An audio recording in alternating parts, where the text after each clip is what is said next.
So why research on adult social relationships has been lacking? I think it's because there were several theories that were developed in the 1980s and 90s that were very, very popular. And they were essentially created to explain this phenomenon that we see over and over in the research, which is that as adults get older, their social networks tend to shrink in size, but there tends to be a larger proportion of very close network ties, like family. So people have smaller networks, but that are made up more of family than of friends. Essentially, the idea is that as people get older, and they see death as kind of closer, their perspective on time changes. They call it future time perspective. So their future time perspective gets smaller. They see the future as less open. And as a result, their social goals and motivations change. And so their motivations are more geared towards focusing on emotional well-being and fostering their closest ties. What's interesting is that our own research and other research has shown that this focus on close ties is actually not great for older adults' well-being. In fact, interactions with what we call weak ties, as opposed to close ties, are particularly effective at attenuating cognitive decline. And the existing theories and models do not address this paradox, right? They don't address why are we focusing on our close ties if it's not actually optimizing all of our well-being, right? And it's sort of neglecting all of these external processes, these contextual factors, living situations, whether you're retired, what your socioeconomic status is, all of these things that can impact who you interact with on a day-to-day basis and why your social network looks the way it does.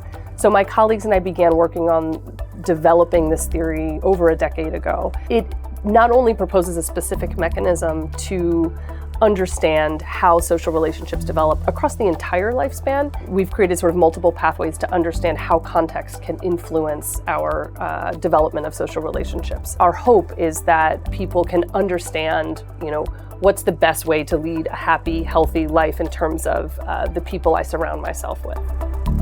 The Differential Investment in Resources model, or DIRE model, is a dynamic model of understanding social network and social network change. There's really three kind of core tenets of this model. The first is that our social relationships are not free.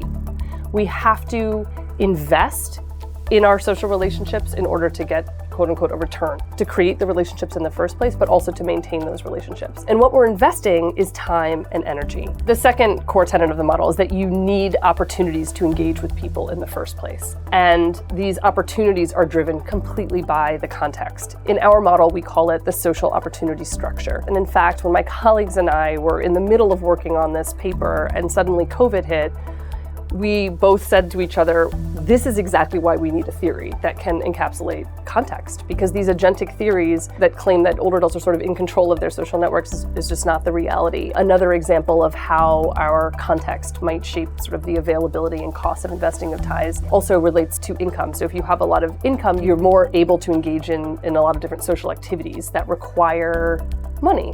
And as a result, you'll be exposed to different kinds of people. The third really important tenet of our model is that you need different types of ties. So we really emphasize the diversity of ties and this understanding that different ties actually serve different functions for us.